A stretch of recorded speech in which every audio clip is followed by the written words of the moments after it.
Meshtabi Season 5.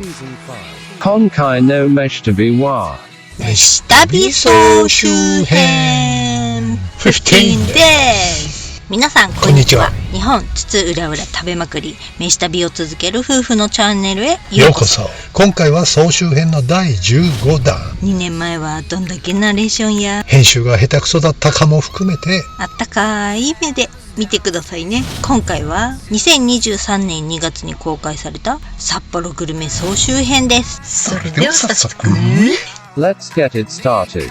1. Kita Niju Yojo Nishi 14 Shiki Takamura 完全完璧裏ジョージの裏にある和食屋さん。 Wura George 裏ジョージ Continue お魚のランチをいただきに参上。住宅っぽい外観ですが中はしっかりと飲食店になってますね。お昼になるとどこからこの裏路地にこんなに雰囲気的に常連さんが多いようですね。ね、あっという間に満席。魚ってこんな美味しかったっけ？カスベのアコウって初めて食べたけど美味しいね。ね、すげえふわふわだったよね。新しい美味しいものを教えていただきましたね。割烹屋さんみたいな感じね。なのにとんでもなくリーズナブル。夜はすっぽんがいただけるようですよ。なんかのお祝いにすっぽん食べに来なきゃな。いいわね、そうしましょう。ポンポンスポポンスポポポポポポン。ポンポンスポポンポンポンスポンポン。何これ？ Kita Nijunanajo Nishi 16 Sapporo no Wanagiya ことに栄町通りのうなぎ屋さん。その名も札幌のうなぎ屋。長年この界隈は知ってるんだけどここはノーマークでしたね。ねえ、知らなかったわ。お弁当やお土産を買いに来る人が多いですね。なんとなくうな弁言ったらお医者さんのイメージよね。わかる。我々庶民には半年に一度の贅沢って感じかな。でも半身設定があるからお手頃よね。たくさんはいらないからね、ギーウナは。ちなみに1匹だと特うな重で4800円なり、わさびが意外といけるっていうのを発見したぜ。これ山わさびよりピンときたね。やってみてみて。うまいうなぎはあっちこっちで食べているから特別ではないんだけれども、わさびでってのは初めてだね。これいいわ。ところでさ、土曜のうなぎって何？まず土曜ってのはね、立夏立秋立冬立春直前の約18日間の期間を示す言葉なんだってさ。そんでもって昔の暦では日にちを1日2日ではなく十二支ねうしとらうたつみ馬羊猿鳥犬犬しで数えてたんさ。なんでわざわざ音痴なのに歌うの？こうやらないと言えないんさ。だって覚えるの難しくない？何でも知ってるのに変な人ね。言ってみてちょっと。ねえ、牛とらうたつみ羊猿。ほらね歌ってごらんじゃ。ねえ、牛とらたつみ馬羊猿鳥犬ほら言えるでしょ。ほんまやすげえな、クイーンでね、土用の牛ってことは年に4回ある土用期間の牛の日。牛の日は12日ごとに来るので、毎年土用の牛の日は異なり、回数は5から7回と年によってバラバラなんです。なんだかむずいわね。季節の変わり目のうなぎを売りたい日ってことだね。江戸時代に夏に売り上げが落ちるうなぎ屋から相談を受けた蘭学者平賀源内が、松尾番内？平賀源内誰？学者、作家、画家、陶芸家、発明家、あらゆる分野に才能を発揮した日本のダヴィンチみたいな人だね。店先に本日牛の日、土曜牛の日、うなぎの日、食すれば夏負けすることなしという看板を立てたら大繁盛したことで、他のうなぎ屋も真似するようになったんだとさ。やっぱり売りたい側の策略、恵方巻きバレンタインみたいなことなのね。Kita Nijuku Jo Nishi 4 Teishoku Musashi no 西5丁目通りのマンションの1階ですね。このマンションには他にもお店がいろいろ入ってます。スープカレー屋さんも美味しいですよ。ここはプロレス定食がすっげー気になるのですが、長州定食がないのと、カツカレーのある店は基本カツカレーからお世話になるのがマイルール。まあジャブみたいなもんです。ご挨拶代わりって感じね。猪木、天竜、武藤、長野とそうそうたるプロレスラーの名前を冠した定食がずらり。ちなみに猪木定食は焼肉にエビフライ、天竜は焼肉と刺身、長野はザンギと刺身。これ特にレスラーにちなんでっていう感じではなさそうだね。このプロレス定食のラインナップでなぜに長州定食がないのか、それが知りたい。そうね、不思議だよね。長州最近大人気なのにね。聞けばよかったっしょ。いつもそういうの聞くっしょ。野口観光の CM のドゥアッポーもうわざわざ野口観光事務所に電話してなんて言ってんですかって聞いてたわよね。聞いた、懐かしいね。意味はないんですって回答に度肝抜かれたよね。私はそれをわざわざ電話をかけて聞くあなたに度肝抜かれたわよ。どこに電話してんのかなと思ったら、つかぬことをお伺いしますが、コマーシャルの最後にドアッポーってあれなんて言ってるんですかってね。マジか、この人ひょっとしてマジの口観光に電話してるって思った。わからないことは解決する主義なんでね。普通じゃないこの人大丈夫って思ったよ。大丈夫でしょ。大丈夫なのかな。あ、出たマイマよ。俺ってドアホーKita Ju Ichi Jo Nishi 3 Thai Curry Suryotai。 北十二条駅すぐそばのタイカレー、イエローカレーは初めて。アロイマークなるか。アロイマーク？アロイマークはタイ語ですっげえ美味しいっていう意味さ。アロイマーク。アロイが美味しいでマークがすごいっていう意味ね。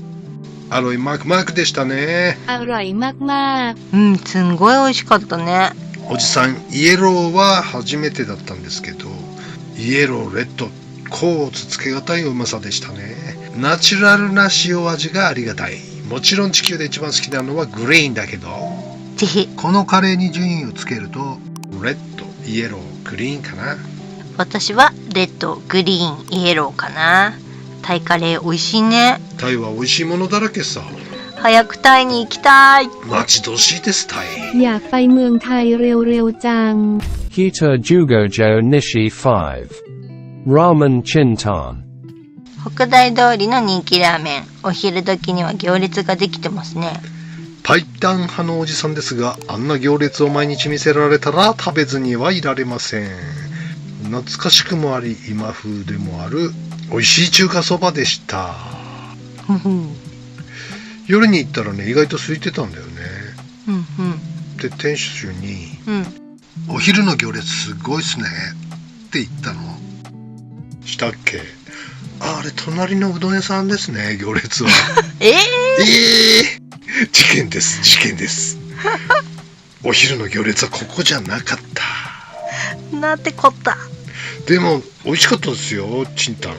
おじさんはパイタン派なのですが、このチンタンありだと思います。上品な深みのある中華そばスープでね、しかもオイリーじゃないから食べやすい。平たく言うたらラボ Q さんの油控えめバージョンみたいな。ノンオイリー賛成。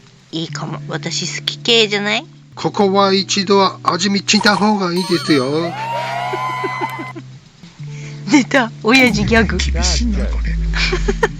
Kita Sanji Ichijo Higashi 1 Kong Arena。 最近クロワッサン専門店も増えてるわね。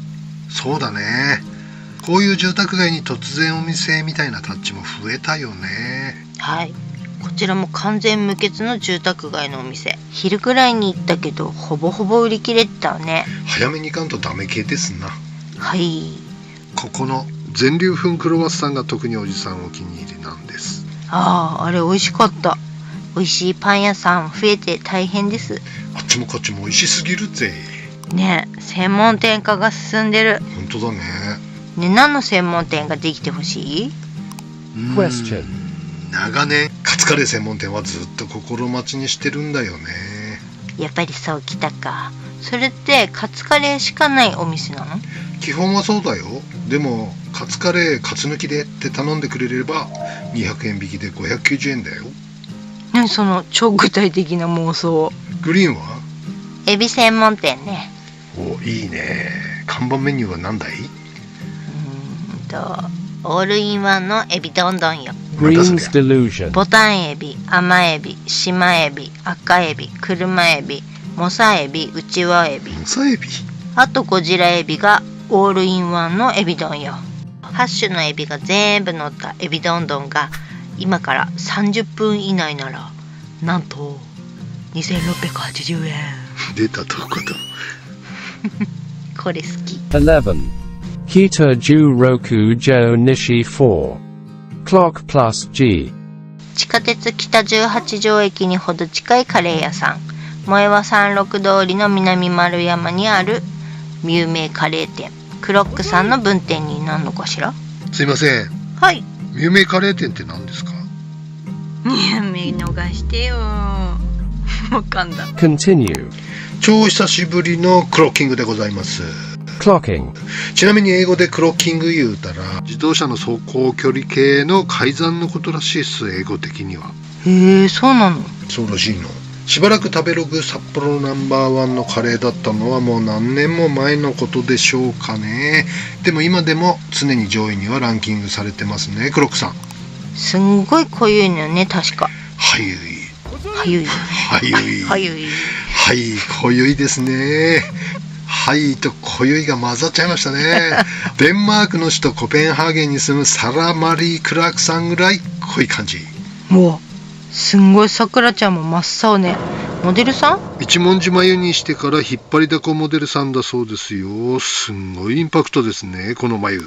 すっごいかっけー。ちなみに引っ張りだこはタコの干物を作る際、足を四方八方に広げて干された形に由来する。本来は貼り付けの刑やその罪人を表す言葉だったんだそうですよ。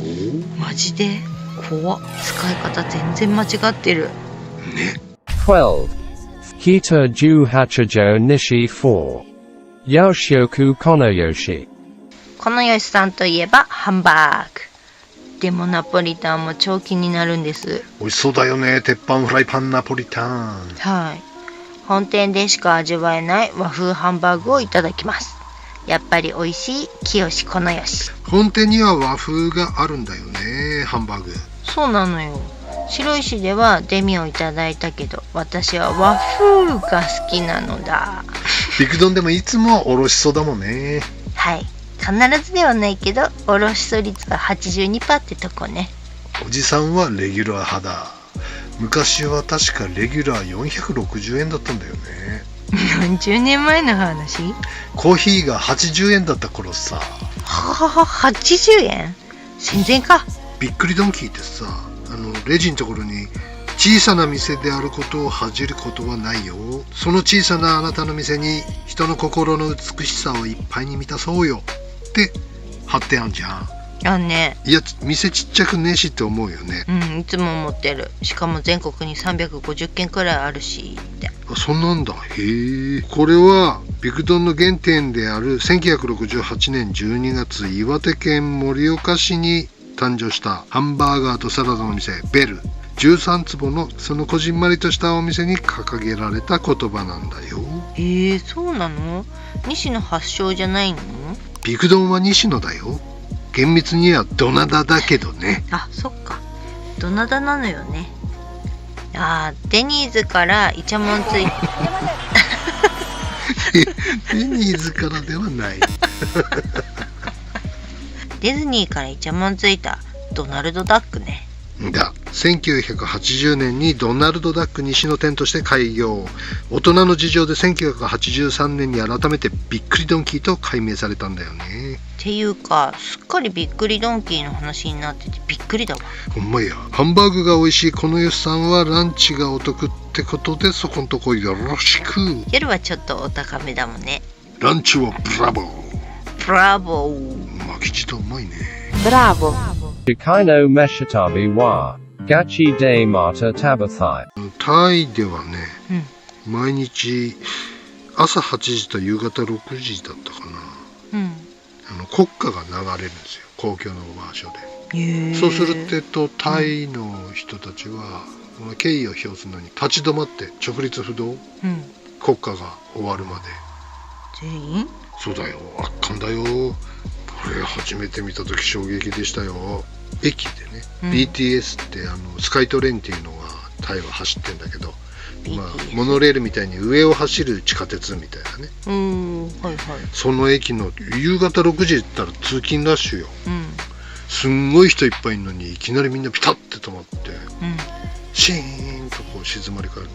全員止まんの？駅員さんも？そうだよ。これはあれですよ、ドッキリカメラの撮影なのかなと思いましたからね、最初。もう外国人たちは何のことだかさっぱり分かんないから、きょとんですよ。だるまさんが転んだ状態っていうの、動画撮影にしたら面白いな、あれな。みんな止まってっからだるまさんが転んだって言ったらそれやってる風になるでしょ。面白いね。便意を催してる時に6時になっちゃったら大変だね。いや、やばいやばい、漏らしちゃうよ。だな。サバイ。いや、サバイはやばいっていう意味じゃないんだよね。そうなの？サバイは快適とか気持ちいいとかっていう意味。聞こえはね、やばいみたいに聞こえるけどさ。いや、全然やばくないじゃん。やばくないよ。でもやばいんだぜ。どうすんだろうね、本当に緊急的にしたい人とかは。そうだよね。動いたら国家反逆罪とかで逮捕されたりしちゃったりして。カミでも逮捕されるかな。カミはセーフですね。なんでだるまさんが転んだなんだろうね。だるまさんは転ばないよ。手足がないからね。これ動いたらダメよゲームでしょ。そうだね。普通ポーコペン誰つっついたとかさ、後ろの正面誰とかさ、そのゲームが分かるタイトルがついてんじゃん。ポコペン知らない？ポコペンって初めて聞きましたけど。あ、そう。Meshtavi, Season 3. This program is brought to you by Babo and Green. それでは早速。Let's get it started. Minami Juhachijo Nishi 15. Koku Ichiban Ramen Midoriya. いつも行列ができていて気になり訪問。電車通りのラーメン店、その名も緑屋。私が経営してるわけじゃないわよ。ここは裏口っぽい入り口の方に並ぶのがルール。知らずにのれんのかかってる入り口に並ぶとおばちゃんに注意されちゃった。いや、あれは分からんって。先に並んでる人に先頭確認した方がいいよね。ちなみに朝7時から番号札を配布しているそうで、開店時間に戻らないと無効になるので気をつけてね。朝7時かな？早っ。いやー、デカ盛りとは聞いていたけどマジ漫画。ラーメンとセットなのに爆量すぎでしょ。チャーハンこれ F カップくらい？峰フーチコちゃんサイズ。すっげえな。セットの量じゃないよこりゃ。でしょ。でもこれ美味しいんです。しっとりでチャーシューこれでもかって入ってて、なんか食べれる気がしてたんだけど。単体ならね。ラーメンもあんしょ？無理だって。だのよ。ラーメン登場した瞬間に繊維喪失。味噌ラーメンっていうかこれチャーシュー麺じゃん。だよね。麹味噌なんかな。つぶつぶ味噌に甘みがほんのり、ピリッと辛みもあってチャーシュートロットロでマジ美味しい。これ今年1年分くらいチャーシュー食べた気がする。周りのおじちゃんもヤングもお兄さんもまさかの完食した人ゼロ。Minami Junijo Nishi 10. Medicine Man. はい、スープカレーの大御所の登場でございます。2001年開業。おじさんが最も通ったスーカレー店ですね。隣清このよし。どのそう。こんな場所ってスーカレー流行りだした時代にしちゃかなりチャレンジングな場所よね。そうだね。今でこそネット検索でどこへでも行っちゃうから立地は関係なくなってるけど、当時にしたらなまらマニアックな場所だね。Namara Maniac. いっつもスーカレー書き込む気満々でここ来るんだけど、もう行列がすごくって待ちきれなくて、ここの近所のスーカレー屋さんの常連になっちゃったね。名前忘れたけど。ここも札幌隣の茶漬け。隣の茶漬け。一本問題です。 Question. さて、グリーンは何て言おうとしたのでしょうか？ Thinking the time.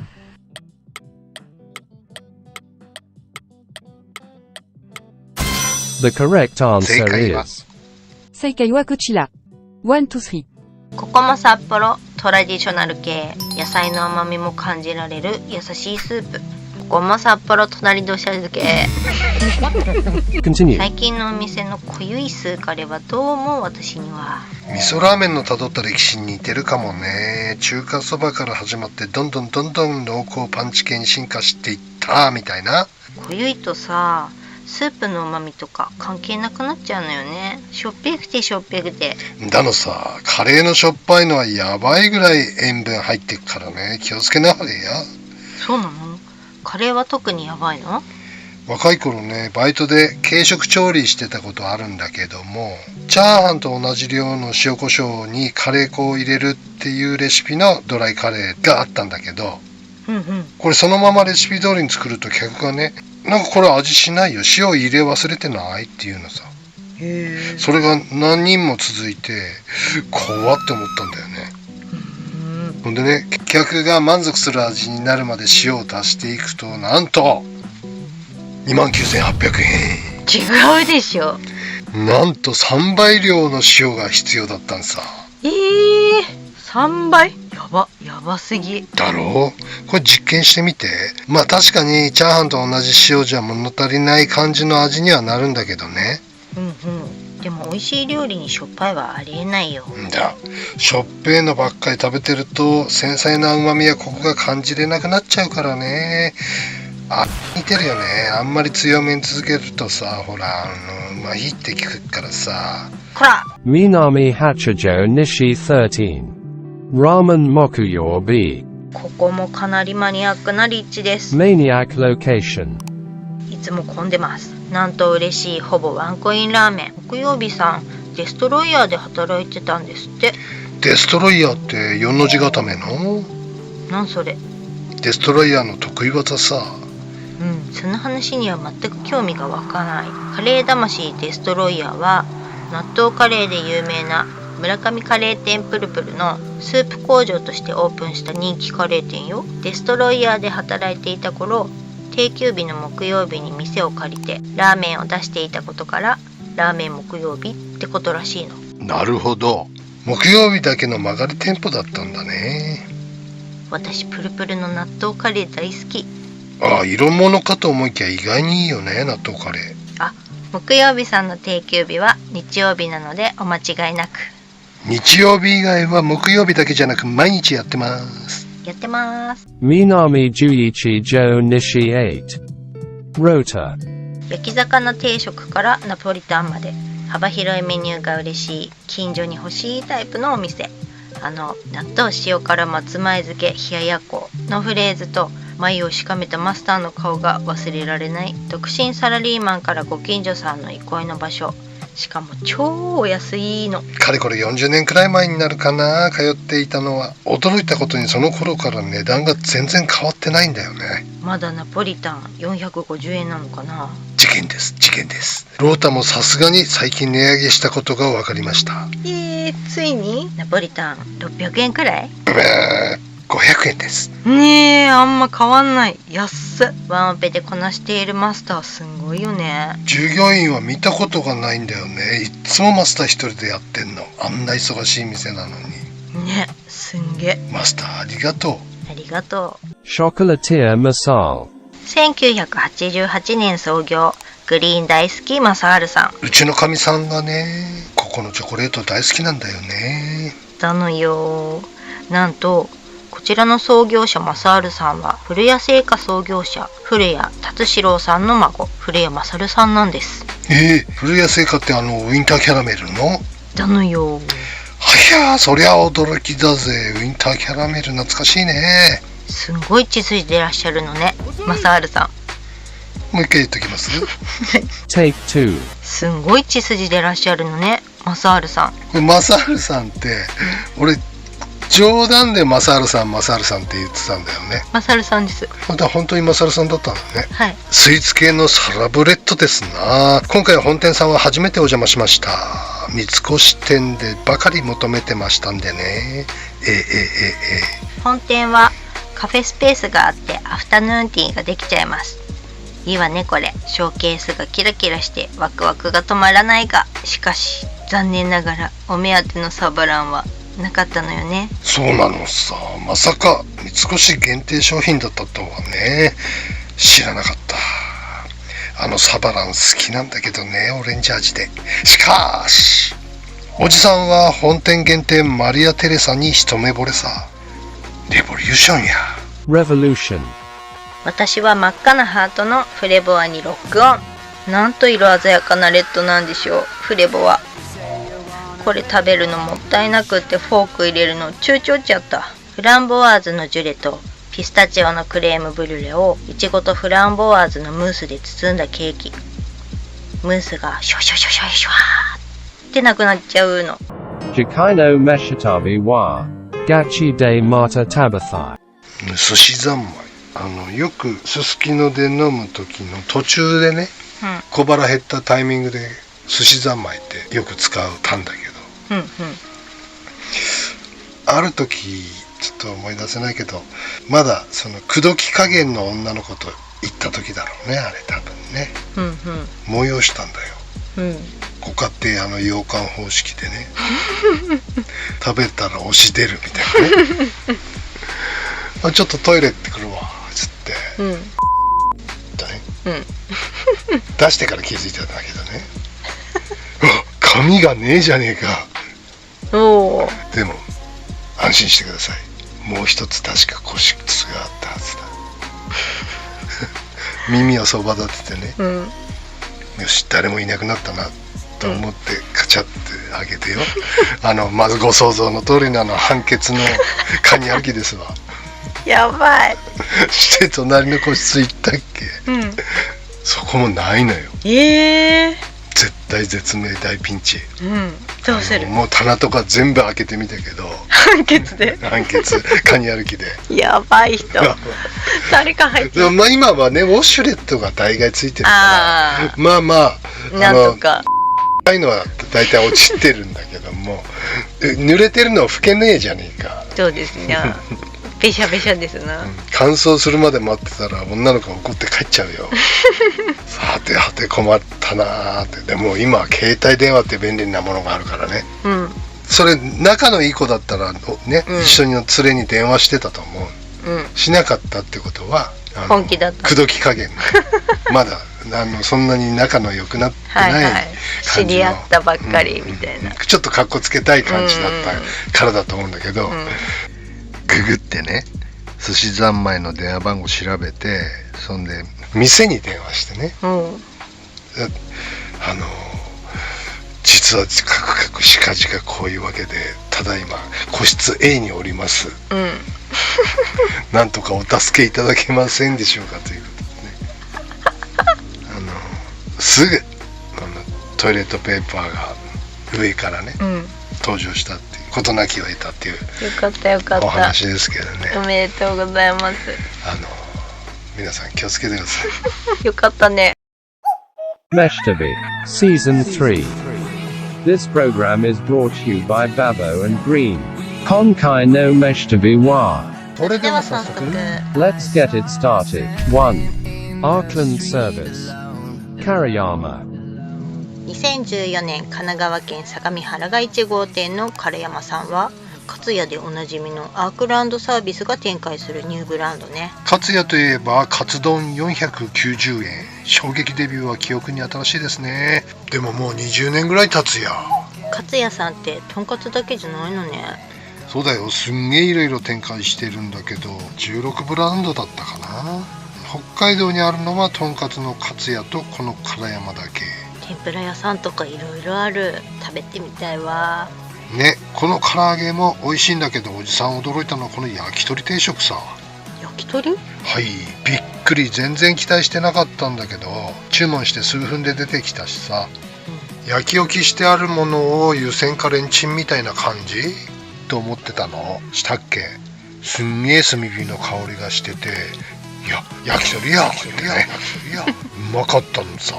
思わず立ち上がって厨房覗いたよね。したっけ？マジ炭で焼いてた。マジ炭焼きなの？すんごいわね。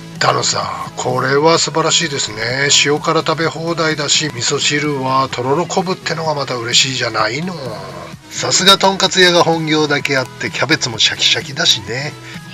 ナショナルチェーンっぽくないやり口ね。外食系は値上げラッシュだけど、ナショナルチェーンはそもそもお休みだから脚光を浴びるかもしれないわね。あると思います。2. Royal Holdings Royal Host。 懐かしのロイホでございます。今や絶滅危惧種ですからね。いや、怒られるわよ。なくなったら悲しいじゃん。まあそうね。私たちが出会った頃、ロイホデートでおじさんパフェ食べてたもんね。あれ衝撃だった。ロイホでパフェ？この人こんないかつい顔してパフェ食べてるって懐かしいね。このモーニングは数えきれないぐらい食べてますね。朝まで仕事をしてモーニングミーティングをロイホで何時間もやったもんさ。ランチメニューが出てくるまでね。昼まで？すんご。いや、それにしてもグリーンゴッテスが製造中止だなんて。あの緑色のドレッシング？あれ美味しかったよね。パコ麺もなくなってるしさ、いろいろ寂しいね。あら残念。好きだったもんね。変な名前だけど。パコ麺ってさ、パイコーのことでしょ？中国語的に。排骨面。なんでパコ3. Moss Food Service Moss Burger。 モス&カフェの店舗は北海道に1軒。ここしかありません。若干カフェメニューが揃ってて、パンケーキやスイーツ系がある感じ？あとはほとんど同じメニューみたいだね。インテリアが落ち着いていてシックな感じでいいね。モスの MOS はマウンテン、オーシャン、サンの頭文字を取っています。山のように気高く堂々と、海のように深く広い心で、太陽のように燃え尽きることのない情熱を持ってという意味が込められているんだそうよ。なんか結構重たいね。衝撃でしたね。初めてモスを食べた時は、1980年ぐらいかな。ありゃロッテリアのエビバーガーが世界一うまいと思ってた頃だからね。衝撃だったぜ、あの照り焼きバーガーのうまさ。もう目がミスタービーン状態さ。ツェッペリン4を初めて聞いた時と同じぐらいの衝撃だったぜ。そのツェッペリンだかバンテリンだかは知らないけど、私も初めてモスバーガー食べた時びっくりした。あまりにも今まで食べてきたハンバーガーと違ってね。これが証券会社の脱サラ組が始めた店とは思えない。そうなの？そうさ、脱サラ組の快挙ってわけさ。この照り焼きバーガーの功績はでかいね。作ってくれてありがとうだぜ。本当。ファスト系ではダントツのうまさとバリュー。カーネル・サンダース並みの快挙ね。なかなかね。なんて？そういうこと。4. Toradol Holdings Marugama Seiman。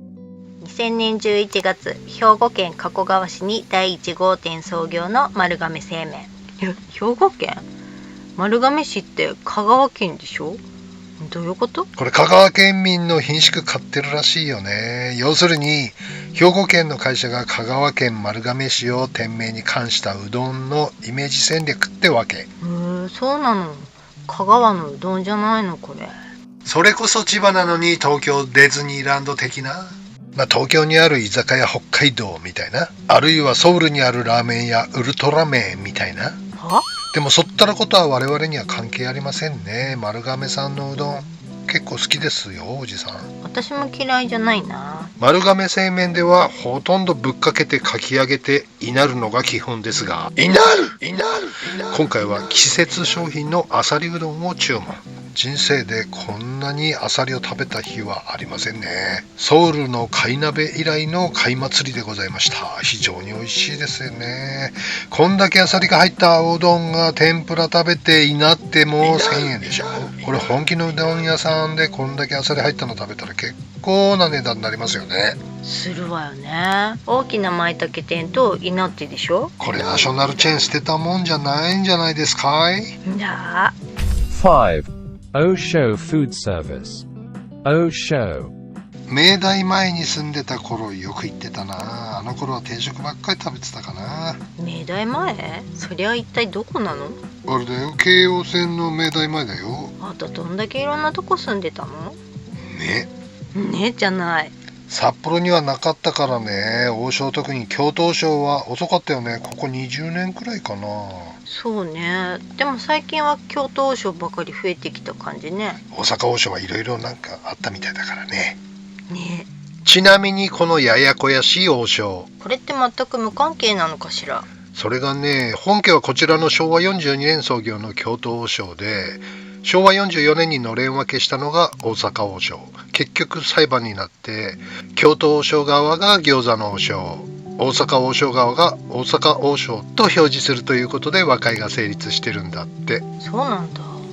結構こういういざこざってあるのね。 Pen Food Service. Me or she no. ナショナルチェーン言うたらちょいと語弊がありますが、我らが北海道のソウルフード三好野の特別参戦でございます。新業態かな。信州庵ってそば業態展開してたはずだけど、それとは別のそば業態、まだここに1軒だけみたいですね。アンテナショップなのかな。アンテナショップ？あ、でもこれは完全和製英語ね。英語で言うならパイロットショップかな。 Pilot Shop. そばは本来私担当外なのですが、本日担当が席を外しておりますので、私が代わりに実食見分でございました。するシューシュー。ず Continue. るい。勝手に一人で行ったくせに何言っちゃってんの？気になってたのにもう。だって通りすがりだったんだもん。何やらシンプルメニューね。あら？天丼セットがない。だのさ、どういうコンセプトなのかしら。純粋にそばの旨味を味わってくださいみたいな手打ちお蕎麦屋さんみたいなメニューね。そばも天ぷらもかなりイケてる感じ。天せいろが1000円切ってるっていうのは安いのかもね。確かにね。やや物足りない感は否めないので、うな重も行かせていただきました。キャー、やったわね。第二昼食インセーンプレイス。 Insane place. 少人数オペレーションを前提にメニュー組まれてるのかな。ちょっとこれ物足りないかもしれないね。このそばで天丼セット、カツ丼セットやらどうしたこうした設定800円から1000円ぐらいで味わえるんであれば、かなりいい線だと思うんですけれども、その辺は信州庵でやってみて効率悪かったからこうなってるのかもしれないね。Caesarea. 巷の情勢はガン無視。値上げ知らずのサイゼリヤさんでございます。ほんと浮世知らず。どうなってんの？どういうからくり？これ Trick. ね、笑けちゃうやつさ。安すぎ。茹で揚げパスタって感じではないけど、意外と侮れないわよね。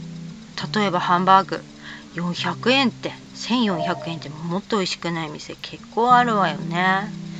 全くだ。400円でも普通のとかのハンバーグに全然劣ってないと思うね。はいはい。コーンピザも美味しいし、ドリアとかサラダとか300円ってボリュームもあって結構バカにできないわね。これタイムマシンですね。1970年代みたいな料金設定よね。本当だよね。ってなんで知ってんの70年代。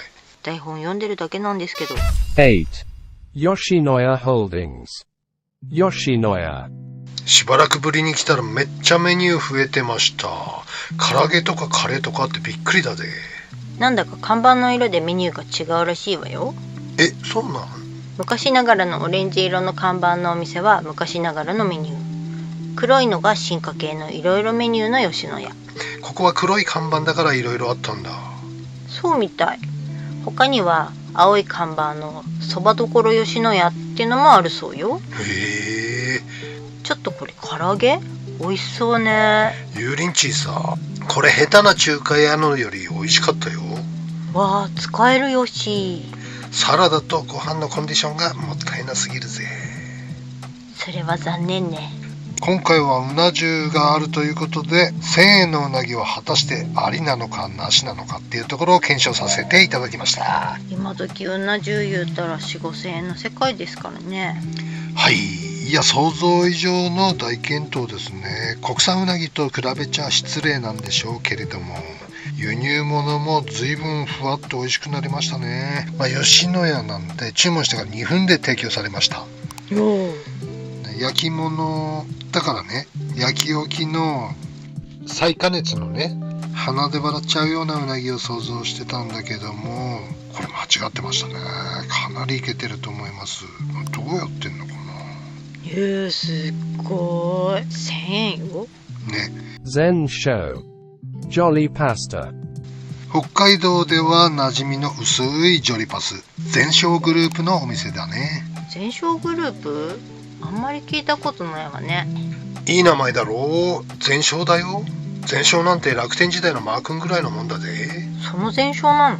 そうさ、すべて勝つの全商、善なる商売の全商、善の心で行う全商の3つを意味し、1982年の設立時に創業者の小川健太郎氏が命名したそうだよ。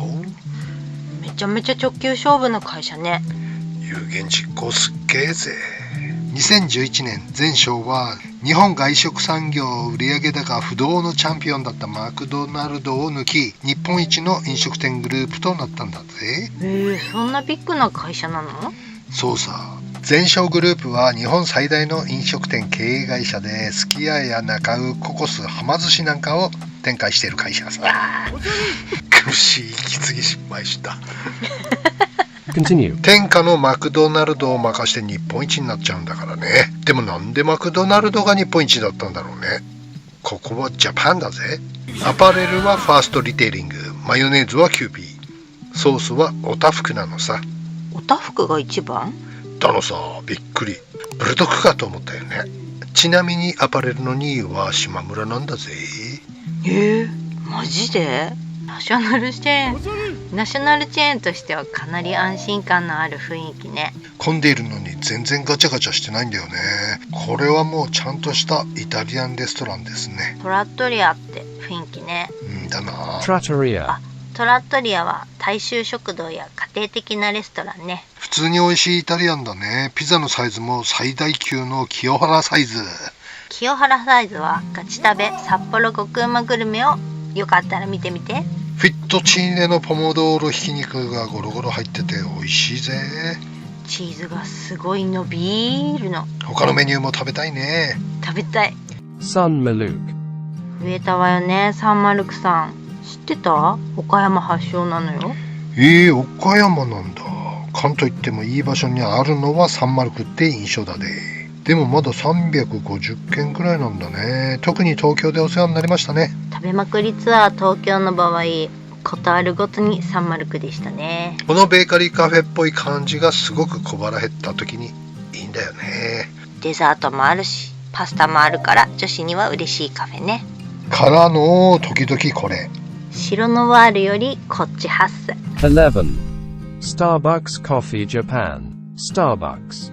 最近のコーヒーはエスプレッソマシンで抽出するアメリカーノが多くてさ、あれはまあコーヒー親父から言わせてもらうと一番大事なコーヒーのアロマが欠けてるんですよね。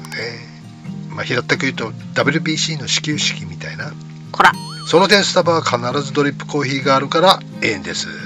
ほんとコーヒーのこだわりがすごいんじゃ。そうでもないさ。セブンイレブンのでも OK なんだからね。他のコンビニじゃダメなんでしょうか？他のコンビニはみんなエスプレッソ系アメリカーノなんさ。あれじゃダメなんだよね。セブンイレブンだけがドリップタイプのコーヒーなんだよね。コーヒーアロマなしでは生きられないおじさんなんでございます。でもスタバはコーヒーをラテ系かフラペチーノがいいよね。そうね、私はいつもソイラテ。あとはロケーション。スタバは景観に溶け込んで風景の一部になってるとこがええですね。景観を含めたスタバの存在が旅やコーヒーブレイクをすんごく豊かにしてくれるよね。私富山の世界一美しいと言われているスタバに行きたい。はいはい、富山関水公園店ね。楽しみだねあれ。静岡の富士川サービスエリアのスタバも最高ですよ。テラスから眺める富士山はたまらんっすね。行きたい。今年行けっかな。行きましょう。爽やかなハンバーグついでに。だな。ビクリドンキー。はい、創業西野店、天下のびっくりドンキーでございます。今回は母親参戦でございます。90歳にして初めてのビクドン。美味しさと価格のバランスに驚いてましたね。おじさんドンキー歴40年オーバーっすかね。昔ミミズの肉という噂がすごかったね。ねきっと危機感を持った同業者の嫌がらせね。間違いないと思う。おじさんはそれを聞くたびにミミズってうまいねって言ってたぜ。ミミズを使うと逆に和牛 100% くらいのコストになるそうな。だったら絶対 100% 和牛使うわよね。水田料理上手だし。事件です。最近メリーゴーContinue. 最近メリーゴーランドがなくなっちまったらしいで。マジでなんか悲しいね。おじさんの好物どんどんなくなっちまうよ。ポテト男爵から始まりシーハーハサラダでしょ。シーゲルに文福茶がまあ。知らん何それ。それって本当にびっくりドンキーにあったメニュー？そうだよ。ずいぶん前だけどね。特にポテト男爵はぜひ帰ってきてほしいメニューですね。シーゲルはすき焼き風のハンバーグさ。なんですき焼きがシーゲルなの？佐藤茂さんが考案したからさ。知らんがな。これ全部知ってたらあなたも立派なびっくりドンカー。Bikuli Donka. でも商品によっては他のナショナルチェーンも頑張ってるよね。巷じゃラーメンがうっかりほぼほぼ1000円になっちゃってっからね。1000円言うたら吉野家ではうな重の値段。王将ならラーメンに餃子とチャーハン付きだぜ。丸亀製麺ならぶっかけに天ぷらになっておにぎりも食べれちゃう。サイゼリヤならハンバーグとパスタとドリアが食べれるよ。ナショナルチェーンを恐るべしね。安いだけじゃなく美味しくなってる。ああ、見直したぜ。Chikaino Meshitabi wa. Gachi de mata tabathai. Otanoshimini. See you soon. 学校帰りにビクドンよく行ったな。制服で？そうだよ。ずいぶん金持ち高校生やな。いや先輩がさおごってくれるから。ああそういう系ね。そういう系。高校生の時に西野店のビッグドンキーで飯食いに行った時に、また？で当時ウォシュレットがないからさ、もう鬼トイレットペーパーさ、ならなくなるまで拭くっつったらいつも血出るぐらい拭いてたんだけど、カラカラカラカラカラカラカラカラカラカラってこうトイレットペーパーを引っ張る音が、店中に響き渡ってるっつって、彼女に怒られたことがある。そりゃ彼女恥ずかしいわ。高校生でしょ。高校生どんだけ拭いてんねん。女子より使うじゃん。結構ベンチ詰まらしてたな。やっぱりあれアートだったのね。面目ね。多分俺だ。なんでうんこネタばっかりになっちゃうのかな。そういう人生なんじゃない？うんこ It's my life？ 素敵じゃない？ It's my life？ Yes。うんち Your life。